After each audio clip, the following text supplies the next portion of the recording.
Hi there, everyone. My name's Dr. Colbert, Dr. C, Dr. Colbert, any of those are fine. I teach at the University of Hawaiʻi at Hilo. I'm a professor there, and one of the main things that I study is water quality around Hawaii Island. And so I wanted to present some of that work to you today and give you a little bit of information about it. But to start off, I just wanted to let you know a little bit about who I am. I actually grew up near Chicago, in the south suburbs of Chicago, and spent a lot of time going to the beaches of Lake Michigan as a kid. That's kind of what got my love of water started. And then for school, I went to Indiana University for university, and then I went to graduate school in Los Angeles at the University of Southern California. And it wasn't until I was in college that I learned what happened in college was I studied chemistry. I really liked chemistry. I was good at math. So I studied that. But I learned that there are these fields where people get paid to go camping. And those are our geologists out there. They get paid to go camping, and I love being outdoors, so I thought that was really cool. And then when I went to graduate school, I learned that there are these people that get paid to go out on boats and do science and do chemistry from boats. And I was like, oh my gosh, that's exactly what I wanted to do, because I love being outdoors. I love being on the water. And I really enjoy doing chemistry. So I was able to bring all these together in studying marine science. After I graduated from USC, I went up to Seattle, where I did some more research and teaching at I taught at the University of Puget Sound. After that, I had a chance to go to the south of France to do some research. Well, I was working in the south of France, but the research project we were working on was actually in French Polynesia on an island over here called New Caledonia. And New Caledonia actually has one of the longest continuous coral reef systems in the world. And it was that experience of working in New Caledonia that gave me the opportunity when I applied to the University of Hawaiʻi at Hilo to be hired and to be brought on here. And I've loved it. I've been here for almost 11 years now, and being at UH Hilo is a fantastic experience. So I'm in the University of Hawaiʻi Hilo. We're the Marine Science Department, and what we do is we teach students. This is our research vessel, the Makaniaha. You might see it if you're ever down in Radio Bay, in the corner of Hilo, the Hilo Harbor. You'll see our boat out there docked. And we have about 200 undergraduate students that are in the marine science program.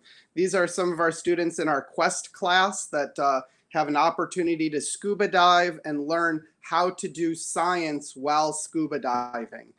They're working on becoming scientific divers is the technical term. And what our program does is it's a balance of two different fields, marine fields. We have some faculty that study marine biology, and that's where, like, marine biology is where they're really getting into the details of the plants and animals that live in the ocean. So they're understanding, all the different species names and the details and what those critters eat, and what makes one critter different from another and why they're using their ecosystems. That's all in the realm of marine biology. I am on the other side, and that's in the oceanography part of our department. And so we have a few people I bring in the geology component, and we have another that does water chemistry. We're looking at how the ecosystem is working. So the water quality and the rocks that are present and the water circulation, these are all parts of oceanography that have important impacts on the biology of the system. So we teach our students all of these different aspects before they graduate. And then just wanted to show you, if you were to come to Hilo, I think we have a great program. What I think is outstanding about our program is that from the campus down to Richardson Beach, out to 4 Mile, it's only about a 15-minute drive, and which makes it very easy for us to get students out on the water during classes and really using the environment that we have to learn about what we have going on. So if you're looking for marine science program, I think ours is one of the best, and it's right here in your backyard. Not only do we have our academic programs, but we also have what's known as the Marine Option Program. And this is a little bit of everything. They do a lot of extracurricular activities where they take students out whale watching or turtle tagging. Here are some students working with a honu, and our turtles. Of course, you can't normally get this close to a turtle. It's federal law, but because we have permits through NOAA for doing this turtle tagging and assessing their health, students get a chance to get up close with those turtles. We have an armada of small boats, and we train our students how to use those boats and do research. And then we have other field trips just to get students out and experiencing Hawaii Island and some of the unique places that we have. So that's just some background, just so you know kind of where I'm from, what I'm doing. Now I want to kind of move into water quality. So I want you to tell me a little bit about what you know about water quality. So I got 2 questions on here. What causes bad water quality in Hawaii, and how would you measure bad water quality? What parameters do you think lead to bad water quality? So let me come back so I can see who's out there. So we already know about water quality. What can you tell me about water quality?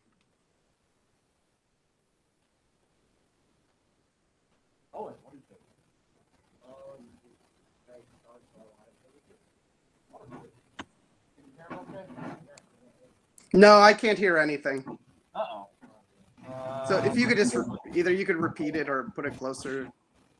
Yeah, you were saying water pollution causes bad water quality. Fantastic. And what type of things are polluting the water? Plastic. Well, it's yeah. Great, plastic. Yeah, and we have a few beaches on Hawaii Island that have actually been federally mandated that they have to be cleaned up because of their plastic pollution from the Environmental Protection Agency, the EPA. Good. What else? What other things cause pollution in our water?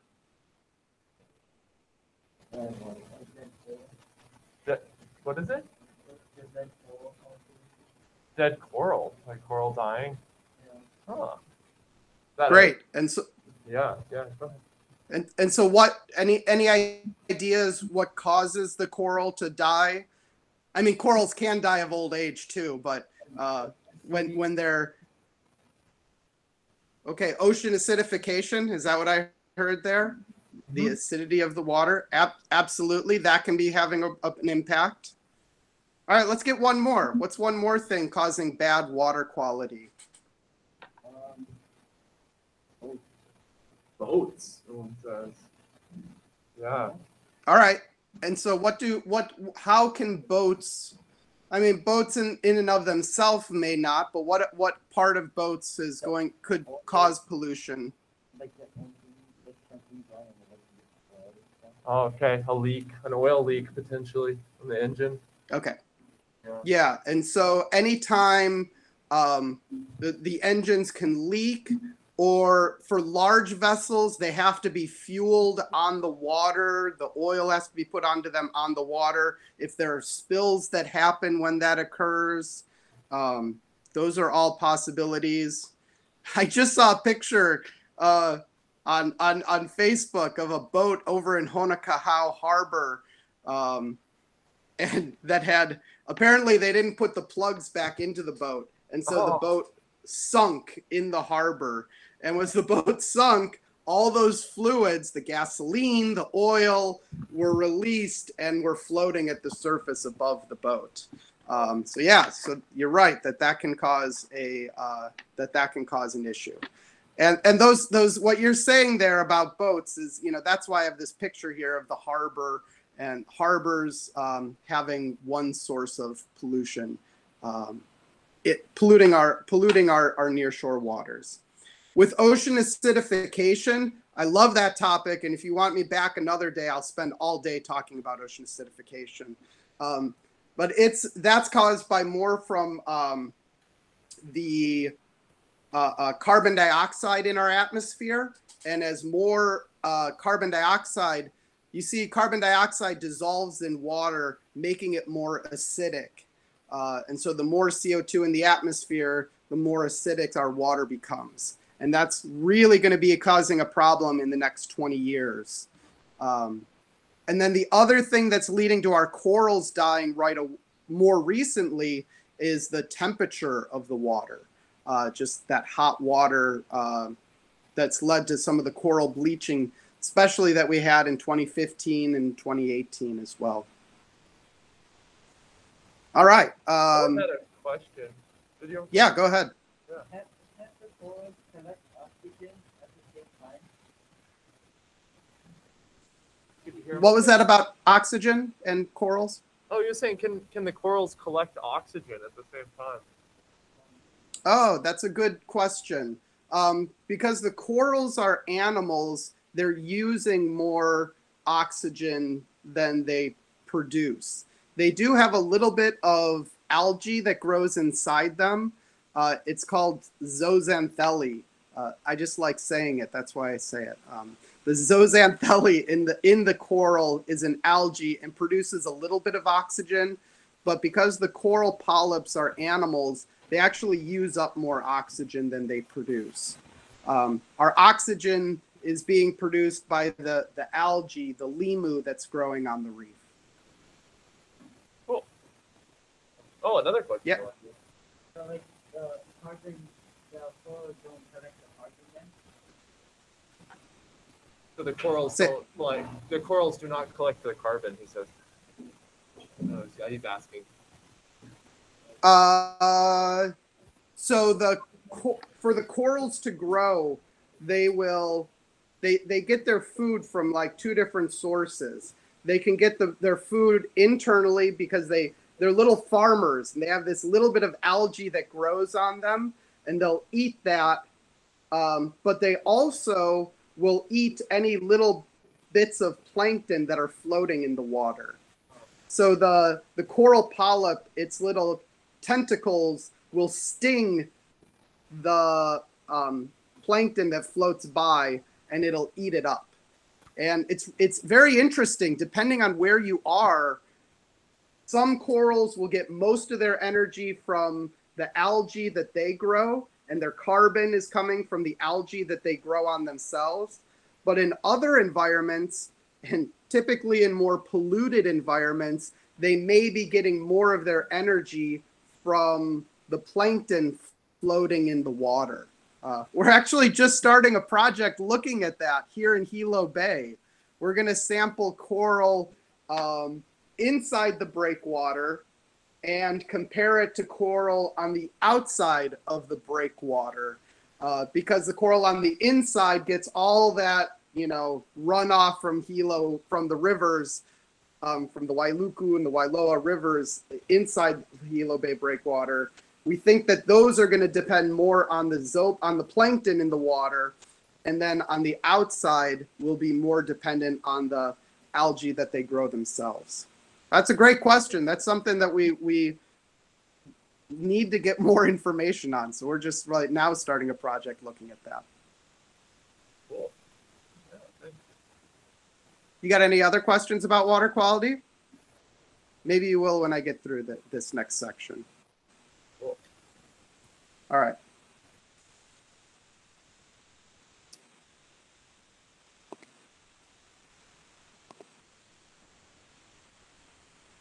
All right. So I just to give you, there's a lot of writing on here, but that's because this is one of the legal definitions that's this is kind of pulling from what Hawaii state uses to define good water quality and the different things that they look at. And so I just wanted to kind of blow your mind up with all these different things that they look at. There's aesthetic qualifications. So does the water look good? Does it smell good? That's an important component to begin with. We see that a lot in Hilo Bay where it gets muddy and brown and looks pretty nasty at times. So maybe it doesn't qualify for this have good water quality because of the aesthetics. Capable of supporting desirable aquatic life.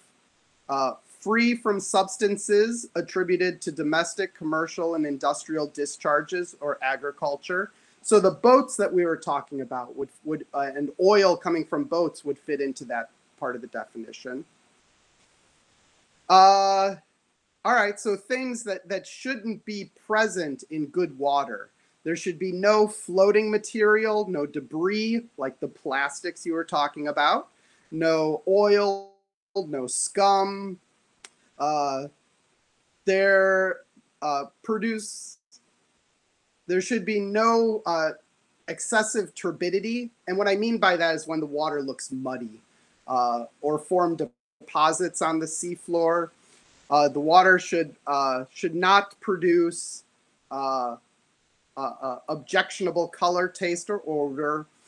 There should be no chemicals that are toxic or harmful to humans, animals, or plants present in the water.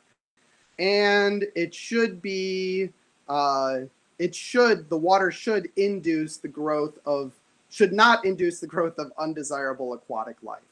And so we don't want, if the water, what I mean by that is when there's a lot of nutrients in the water, that can cause limu to grow, could cause the algae to grow.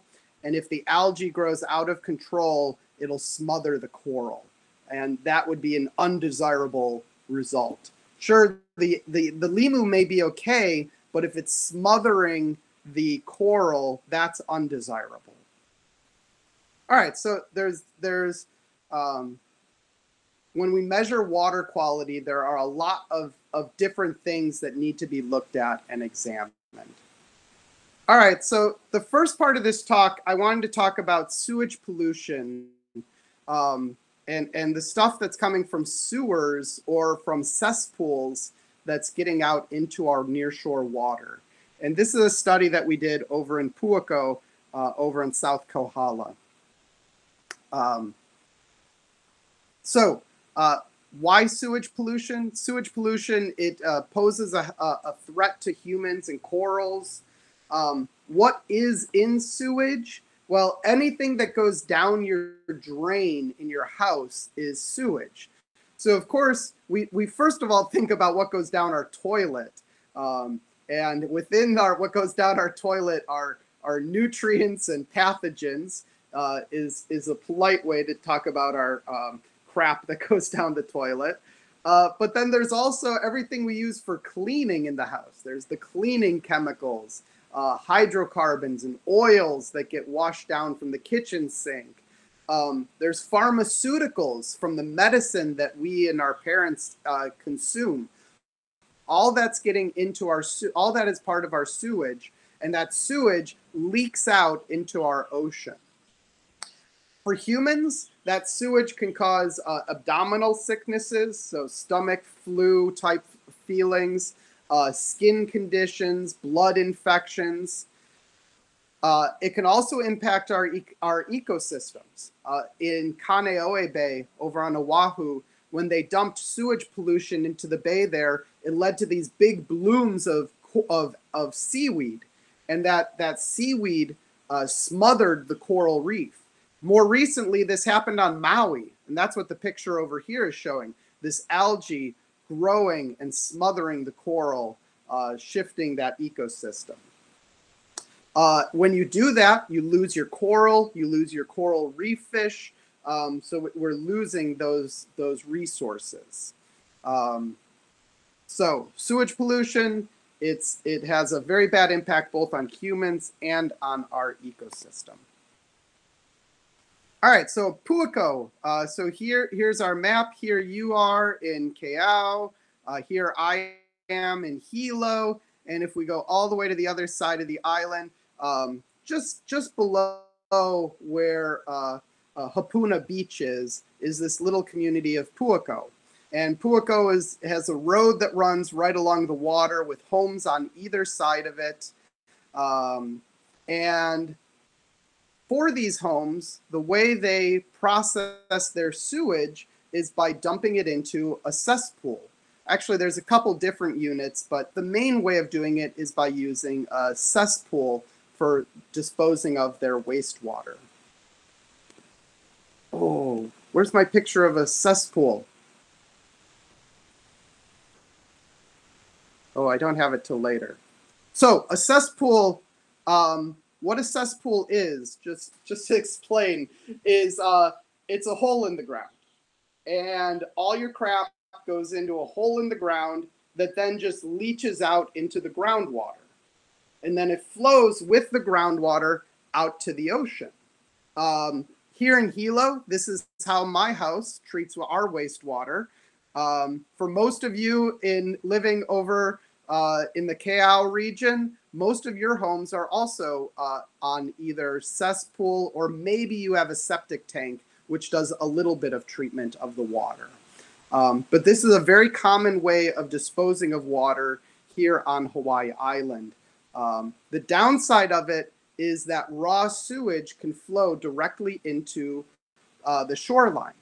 So if you take a look here, here's the water's edge, here's the house. Somewhere between this house and the water here is where their cesspool unit is. So that's just putting that sewage right into the ground where it then flows out into the water. Yeah, it's kind of disgusting. And I'll talk more about how disgusting it is. So is there sewage in Puako's water? That's what I'm going to talk a little bit about. Where is it coming from? And does the type of sewage disposal system matter? All right, so what I did was I put a fluorescein dye into some of the homes' cesspools and saw how long it took to get from their cesspool out to the ocean. And the idea here was to figure out, well, all right, where is the sewage coming out? Is it dispersed? Is it at a point? Is it taking a long time to get to the shoreline so it has time to get cleaned up in the water, in the groundwater, or is it coming out pretty much as just raw sewage? To do this, I used a dye called fluorescein. And you could see the fluorescein dye here. It's this red powder. But when you put it in water, it turns to a fluorescent green color. So you may have seen this fluorescent green color before. If you've ever seen, what's it called? Radiator fluid. Radiator fluid has a fluorescent green color because it has fluorescein in it. It's also used at the eye doctor. If you go to the eye doctor, they'll put these drops in your eye that's fluorescein in order to determine if you have cataracts. It's one of the ways they use to check out our eyes. So my point for telling you that is that it's very low toxicity. It's so low that we even put it right into our bodies for this test and for other types of tests. And then it's widely used in hydrologic studies for tracking the flow from one point to another, because it doesn't stick to the rocks. It tends to just flow straight along, and we can measure it at really low concentrations. ppb is short for parts per billion. One gram in a billion grams of water could be measured.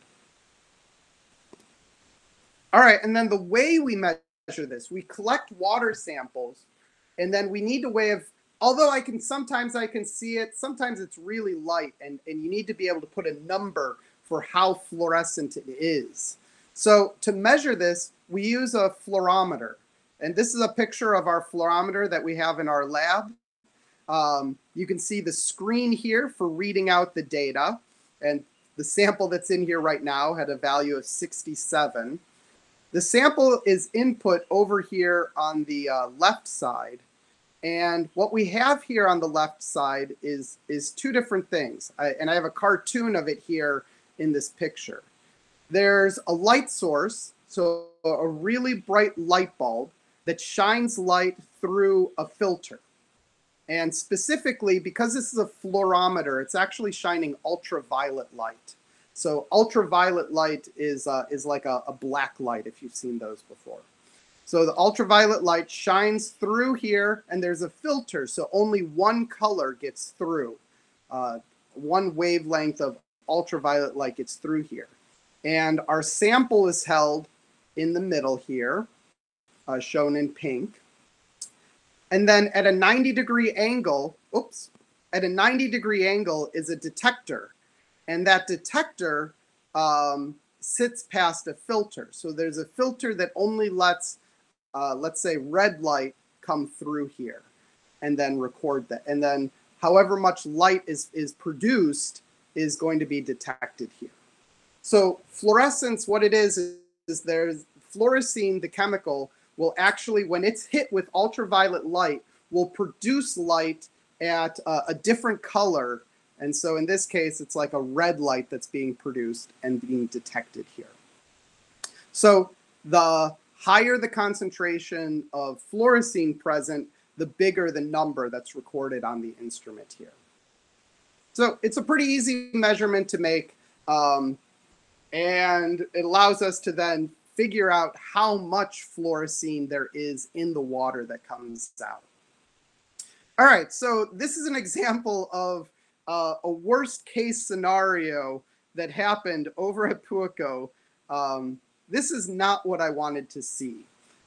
What you're seeing here is there was a house that was located close to the shoreline, and when I put dye into their cesspool, we very quickly saw that dye come out in the water after just a few hours. And I ended up turning the shoreline this bright fluorescent green. This was bad. I did not mean for this to happen. I did not mean for the fluorescein to be in such high concentration at the shoreline. In previous experiments, what we had done, I used less dye and it came out slower, which allowed it to mix more. In this case, it came out at the shoreline starting about 5 hours after I put the dye in. So basically, I put the dye in at high tide, and then at low tide, the dye was coming out onto the shoreline. So that means that it takes sewage about 5 hours to reach the shoreline at this site. If you could see sewage, this is kind of what the concentrations would look like that you would see. The concentrations that I measured here were about 0.1% dye, 0.1% of the original dye that I put in. So if you were to think about that, if the water that you were swimming in here was 0.1% sewage, that's equivalent to taking a bathtub full of water and peeing in the bathtub. If you were to pee in the bathtub, that much water in a bathtub is about how concentrated the sewage is here at this site. Yeah, it's not good. It's not good. So we did this repeatedly. We did this at 9 different sites, 4 cesspools, 2 septic tanks, 3, they're called aerobic treatment units. It's a way of treating the sewage before releasing it into the ground. And in all of these, we found that the dye reached the shoreline as fast as 5 hours and anywhere up to 10 days. And we found cesspools where the dye reached the shoreline in a few hours, septic tanks where the dye reached the shoreline in a few hours. That's actually the picture shown here. You can see that fluorescent dye in this little tide pool. And then the ATUs also had fast transport. There was no difference among the systems. So what's going on? Why is why does it sometimes take 10 days and other times just take a few hours to reach the shoreline? Well, it has to do with the geology of the system and what's going on underneath. So what I've shown here is a septic tank system. You have a house, you have black water that comes out into the septic tank, and then that water gets pumped out into a drainage field where it then flows down into our groundwater and out into the open ocean. Because of our lava flows that make up our geology here, it's this fractured rock, it's this broken up rock. And in some places, we have large cracks, big cracks, a shallow water table, meaning the water is close to the land surface, and that sewage can travel very quickly to a lava tube or a big crack and find its way out to the ocean. Other homes, not all homes are like that though. The geology is complicated, and some of these units are on, sometimes it's called blue rock, but very solid basalt. And in those places, there are few cracks, smaller cracks, or maybe a deeper water table. And as a result, it's slower for that dye to reach out to the shoreline. But still, 10 days, not really a lot of time for that stuff to reach the shoreline. All right, so where we saw the dye coming out at the shoreline, we then made measurements at those springs to determine how much there are these fecal indicator bacteria. This is one way that the Department of Health measures water quality. They measure this bacteria called Enterococcus in the water. And about 100 is the standard. Anything above that is polluted water. And what you can see is that in front of cesspools, septic, and ATUs, they were all polluted water, and there was no statistical difference between those different sites. We also measured how much nitrogen was in the water. This is total dissolved nitrogen, and it's a measure of the nutrients that are present.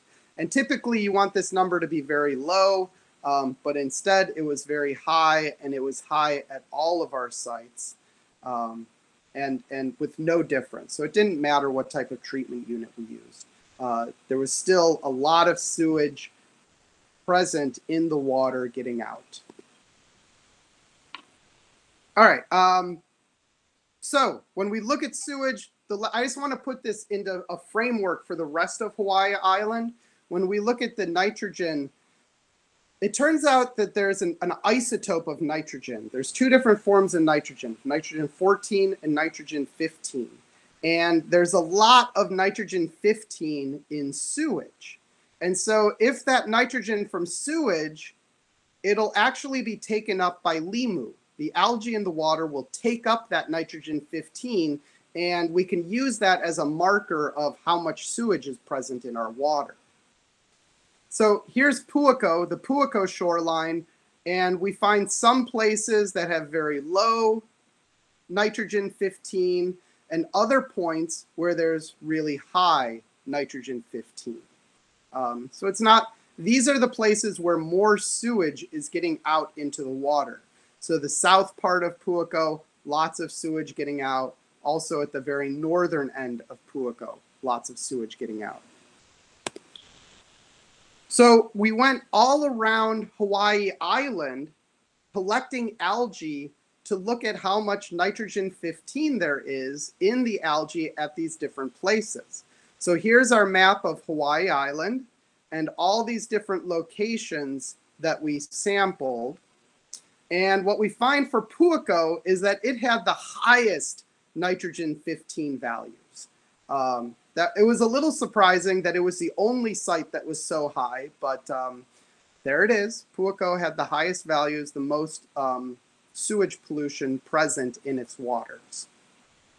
We also sampled inside the Hilo Bay breakwater around the hotels there, and that's this Wailoa station, which you could see is the third highest that we measured. The second highest that we measured was at Holualoa, which is Kailua Kona. So right here is Holualoa. Hilo. And we also sampled on the south side of HPP, on the very border of where the homes are, because we really thought that there would be a lot of N15 in the water right there in your neighborhood, but it ended up being actually one of the lowest places.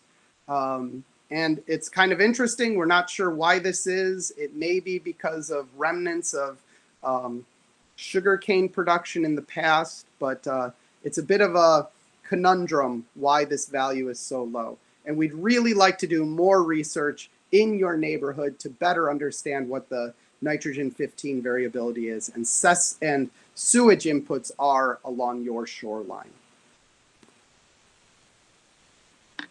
So just to bring that up, the dye from our sewage took about 5 hours to 10 days to reach the shoreline. There was no difference depending on these different types of septic systems. What we found is that the geology was the most important for transporting that sewage to the shoreline as quickly as we saw. And in order to help our coral health, we need to minimize these land-based sources of pollution and have a better understanding. And we need to reduce that in order to protect our reef health. So let me take a break right there and see what you guys think. Do you guys have questions or comments about sewage in our waters or experiences getting with sewage in our waters? Yeah. I actually have a question for you. So I did I did very similar work, but in northwestern Montana with like lakes and freshwater systems. And I was looking at like septic leachate, and part of the problem there was that it's like mountain ecosystem, so the substrate's rocky, and like the septic systems were installed in like the mid 1900s and late 1900s, and they're reaching kind of like end of life. And so now they're really starting to leak into the water systems there. I was wondering if there's like a similar problem going on in Hawaii, because I imagine that there was like a big population boom in the mid 1900s and a lot of septic systems were installed. And I know a lot of places don't have like mandates to update your septic system. So if they start to fail, they just fail. And I wonder if you're seeing an uptick in that here on the island. So here until I don't remember if it was 2018 or 2015, somewhere in there. So just a few years ago, just 3 or 4 years ago, cesspools were legal to be installed. So there's no such thing as a failing unit because they weren't designed to do anything. So we were still installing cesspools up until just a few years ago. So we didn't have to worry about them failing because they weren't doing anything to begin with. And any growth that's been going on. And so that's why along in the Keau area, in the Puna district in general, is one of the highest concentrations of cesspools in the state of Hawaii. Cool. Did you have a question, Kate? What were you thinking?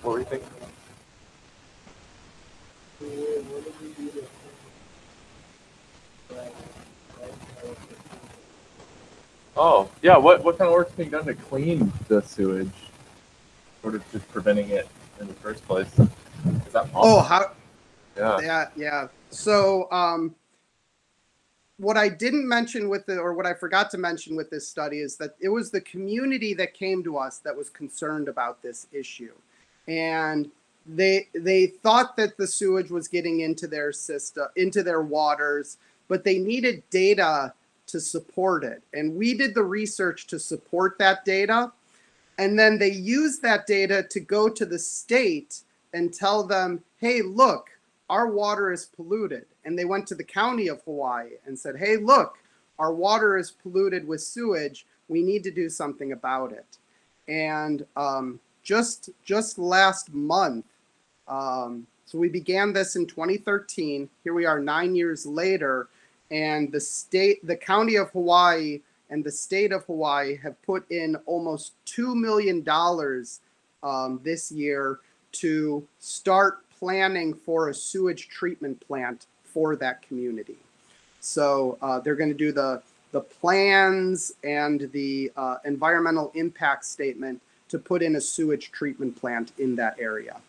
There's no other option because they're so low and they're so close to the shoreline that you can't treat the water at a house. It needs to be collected and treated at a sewage treatment plant. I'm not saying that every place on Hawaii Island needs a sewage treatment plant, but for this area, because of how it's located, that's the only way you could clean up the water is to take it to a sewage treatment plant. So here in Hilo, we have a sewage treatment plant. Most of the resorts in Kona have sewage treatment plants. But like here in Hilo, a lot of the homes are not connected to that sewage treatment plant. Cool. Yeah. Any other questions, man? What you think, Owen? What places are you getting as far as to ski? Like, is that really? Oh, yeah. What other places are you using the dye? Oh yeah. Where else do you wanna look? Yeah, that's a great question. So we did a test at Liliuokalani Gardens here in Hilo from the public restroom there, and we found where there seems to be a leak where there's sewage coming out over by the mango tree over there. So that mango tree's getting some extra nutrients, making those fruit ripe. So we tested there, and then this summer we're beginning to test homes in Keaukaha. So we have funding to do 3 homes in Keaukaha and out towards Richardson Beach Park. So that's our next stop in doing these dye tracer tests. And then we're just putting in funding to do this along the Kailua Kona coast, because they're really concerned about their water quality over there as well. With lots of those Mauka communities have a lot of cesspools. So we're going to work over there too. Yeah, I was going to ask about that. Like, do you know anything about the leak that they had near ice ponds in Reeds Bay? I was following. It was terrible. Yeah, I was following that.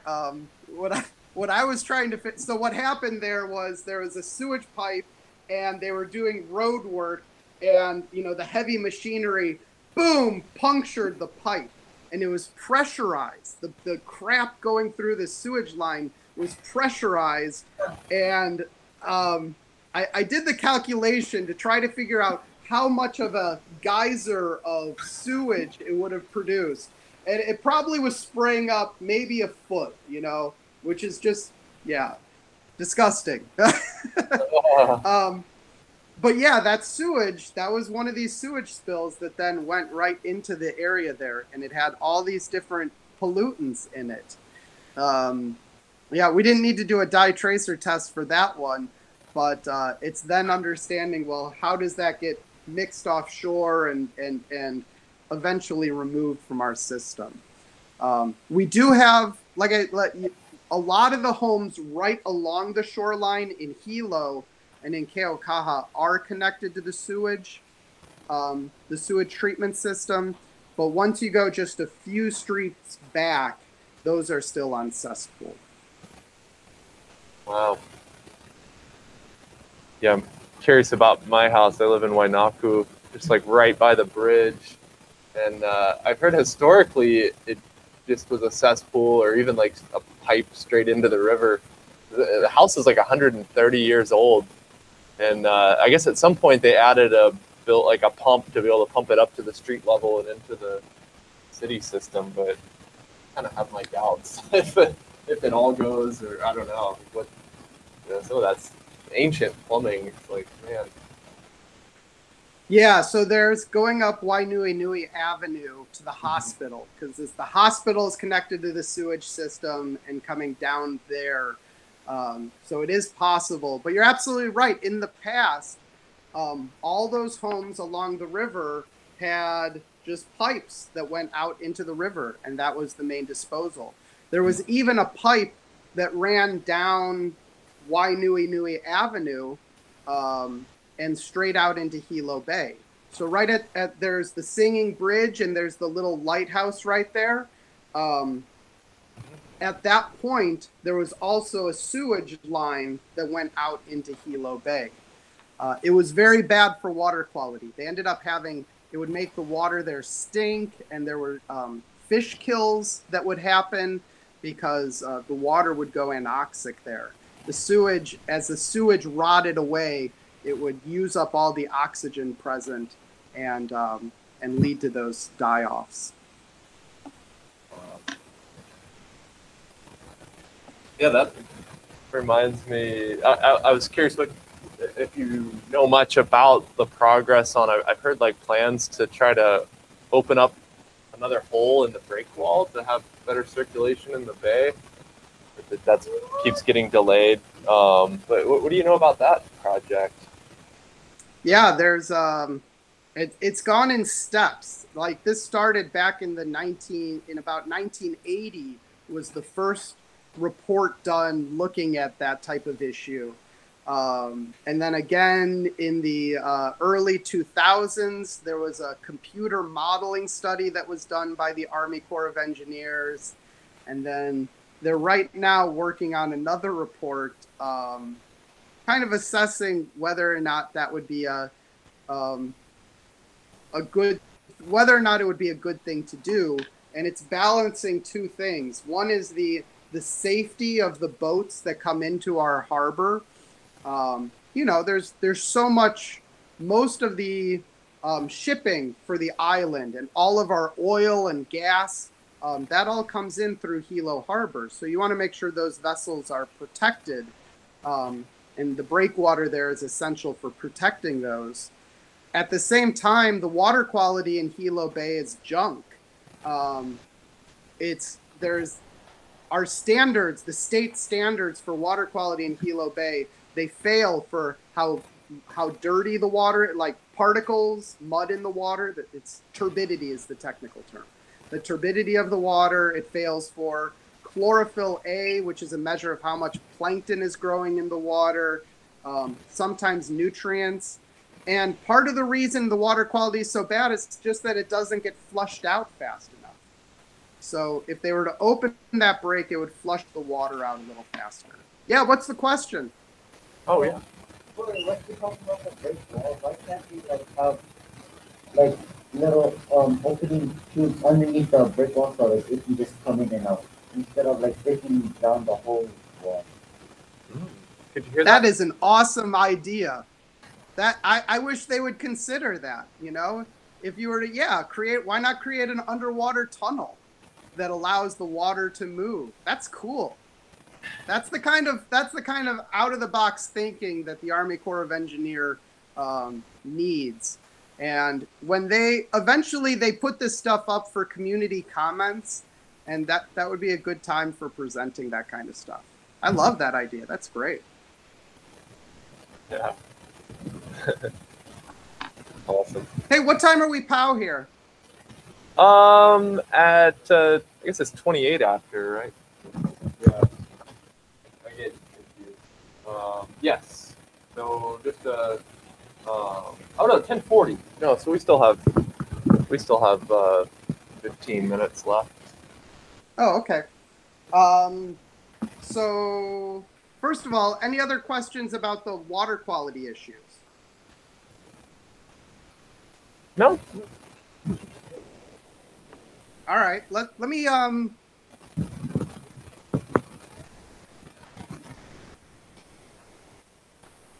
I still presenting? You guys are just looking at yourself over and over again. Yeah, we still see. Yeah. All right. Do you want to hear about Hilo Bay water quality, or do you want to hear about the lava flow from 2018 and its impact on the water? There's 3 of you there. We need a vote. So 1 vote for lava. Lava flow. 2 votes for lava flow. I guess, yeah, lava flow wins. Lava flow it is. Yay.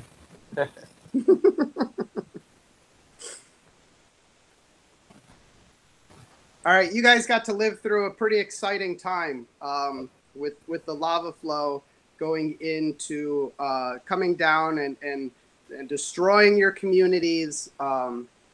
This had a big impact on all of us, and so we also wanted to understand its impact on the nearshore water quality and how extensive the impact would be. So the question that we had was, all right, you have all this lava that's flowing into the ocean. So of course it's obliterating everything right there at the shoreline.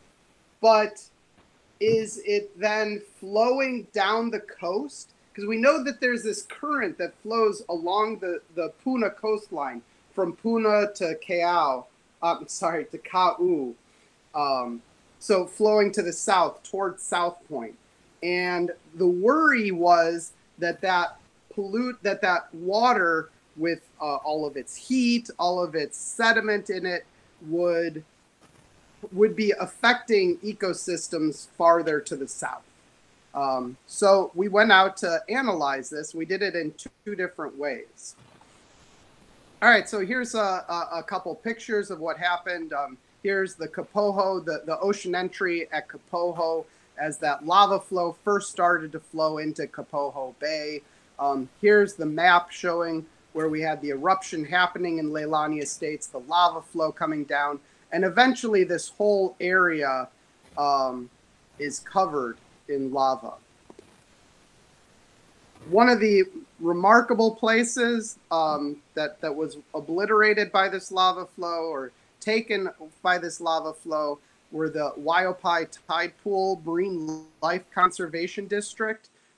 This was Hawaii's last marine life conservation district that was created. They haven't created any since when this one was created in the 90s. And it was a beautiful spot. I hope that some of you got to go there and experience it before it disappeared. Very colorful, just a beautiful spot. So all right, what we wanted to know were what are the characteristics of the hydrothermal plume, so this hot water that was produced by the lava flow, and will it affect nearby ecosystems? So here you have the lava pouring in at the shoreline, and what it did, you can then see, do you see this brown muddy water out here?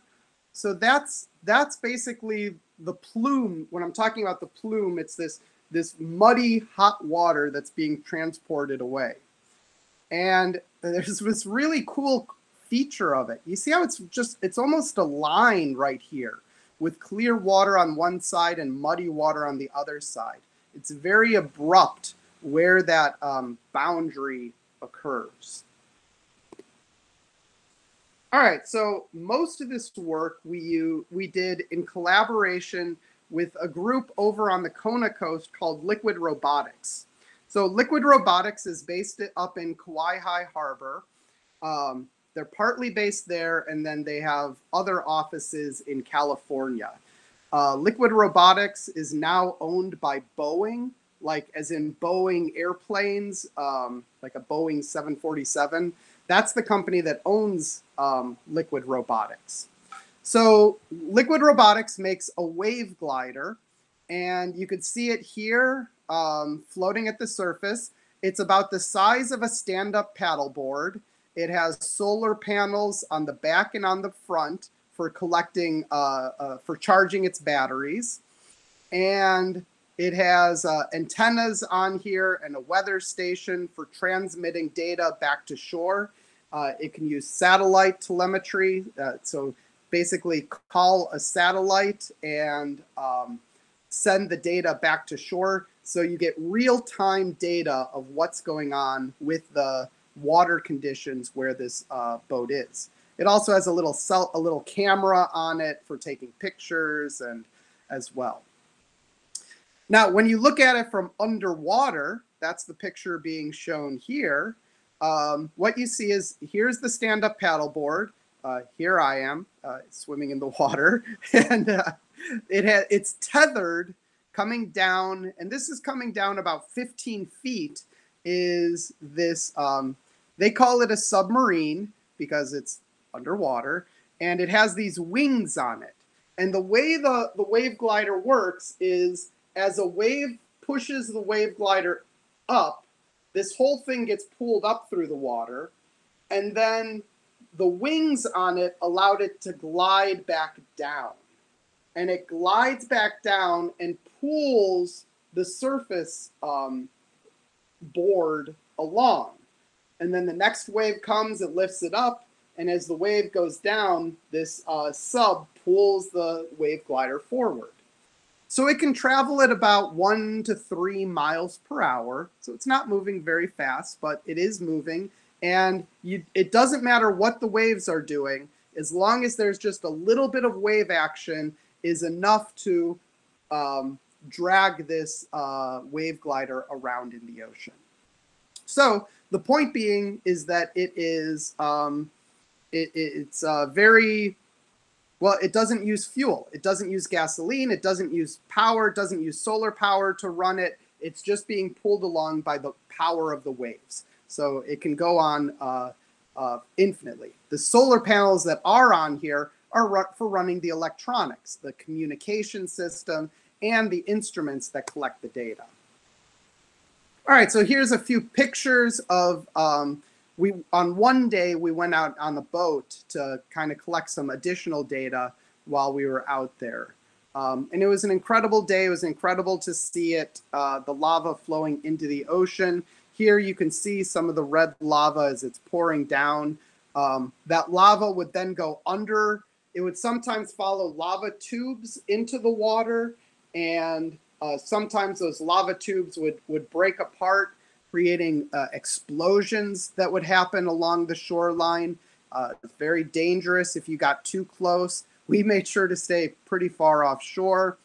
The water in general was this very muddy water. And what you see there is as the lava is cooling, it's breaking apart, it's fracturing, it's forming into bits of sand and mud, and the mud just stays floating in the water. And then here is another picture of this really sharp boundary between the hot water, muddy water, and the deep blue water that you normally see off of Puna.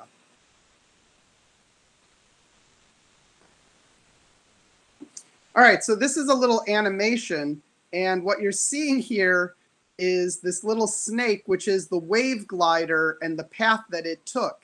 So the wave glider zigzagged back and forth. The pink area here is the lava flow.